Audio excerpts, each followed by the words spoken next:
Hello, Cheryl Walker Robertson, your personal protocol professional here, dropping in your inbox with this week's newsletter titled Wanna Switch? As the holiday approaches, it's important to note there will be a lot of people traveling.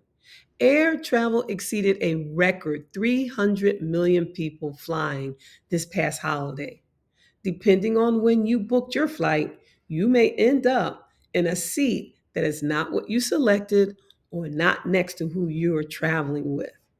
If you're anything like my Mr. Robertson, you have a strong preference on not only your seat, but also what airline, what aircraft, and the model. For me, it's simple. A first class window seat, please, no bulkhead. If you've flown a lot, especially lately, odds are you've been in a situation where a fellow passenger requested to swap seats with you, or maybe it's you doing the requesting.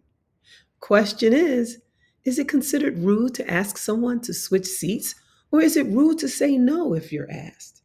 To answer that question, I'd like to ask a question. Are there circumstances where it might be reasonable or understandable even to ask a passenger if they would consider changing seats? And what are they? Perhaps a mother separated from a young child, or a son separated from a challenged senior member, or newlyweds ended up sitting apart.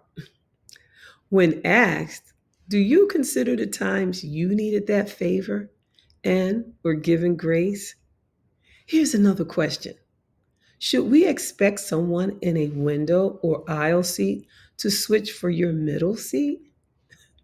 Asking a fellow passenger to change their seat more than likely will place them in an awkward position.